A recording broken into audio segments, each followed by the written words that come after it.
জীবনের মূল কষ্ট মায়ের প্রসব বেদনায়,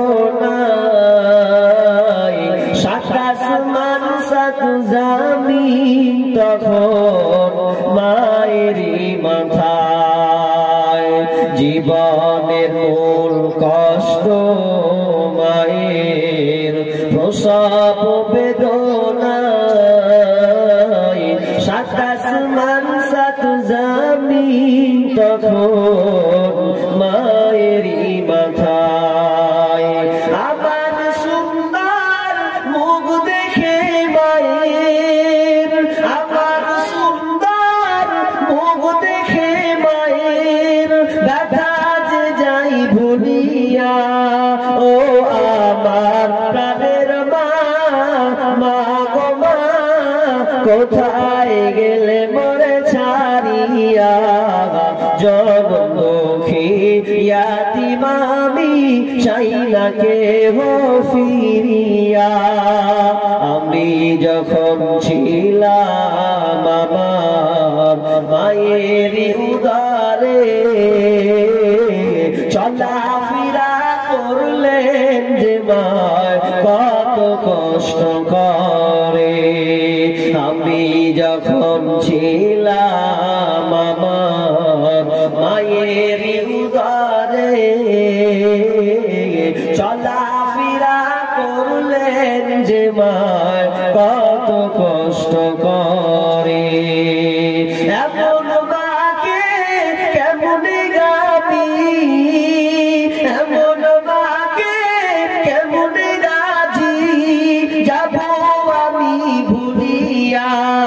ও আমার প্রাণের মা, মা গো মা, কোথায় গেলে মোরে ছাড়িয়া। জনম দুঃখী ইয়াতীম আমি, চাই না কেহ ফিরিয়া। দুঃখে কষ্টে মায়ের জীবন আমাকে নিয়া, শোধ করিতে পারিব না রে জীবনটা দিয়া। দুঃখে কষ্টে মায়ের জীবন আমাকে নিয়া, শোধ করিতে পারিব না রে জীবনটা দিয়া। ঘুমের মাঝে মাকে দেখে, ঘুমের মাঝে মাকে দেখে কেঁদে কয় বুক ভাসাইয়া। ও আমার প্রাণের মা, মা গো মা, কোথায় গেলে মোরে ছাড়িয়া।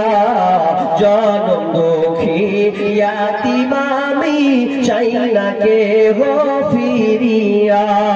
জীবনের মূল কষ্ট মায়ের প্রসব বেদনায়, সাত আসমান সাত জমিন তখন মায়েরই মাথায়। বাপ মা খুব দামি জিনিস। বিষ্ণু বলছেন তোমার বাপ মা হচ্ছে জান্নাত এবং জাহান্নাম। ক্বালা জান্নাতুকা ওয়া নারুকা, তোমার মা জান্নাত এবং জাহান্নাম। তার মানে যদি তোমার বাপ মায়ের খিদমত তুমি ভালোভাবে করতে পারো, মা বাপকে আনন্দ দিয়ে যাও, তাহলে তোমার জন্য জান্নাত আসে। আর দুঃখে কষ্টে তোমার ব্যবহারে মা যদি অসন্তুষ্ট হয়, তাহলে তোমার জন্য হচ্ছে জাহান্নাম। এই জন্য সেই যুবক মাকে সবসময় ভালোবাসতেন, শ্রদ্ধা করতেন, এমনকি দুধ পান না করালে কেউ তারা দুধ পান করতো না। এবার যখনই আযান হলো, আসসালাতু খায়রুম মিনান নাওম, তার মানে আযান ভাইজান সকাল হলো, ডাক পড়লো আল্লাহর, এবার ঘুমটা ভেঙে গেল। বাপ মা এবার জেগেছে, বলছে বেটারে তুই এখনো দুধটা নিয়ে দাঁড়িয়ে আছিস। বলছে মা আমি আপনার জন্য কখন থেকে দুধটা দাঁড়িয়ে আছি, আমি তোমাকে পান করাবোর জন্য।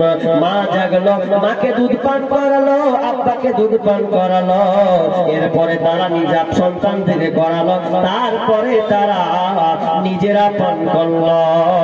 আমার আল্লাহকে বলছেন মাবুদ রে এই কাজটা শুধু তোমাকে ভয় করে করেছি, আর কাউকে নয়। মাবুদ দয়া করে তুমি আমাদের মাথা থেকে পাথরটাকে সরিয়ে দাও।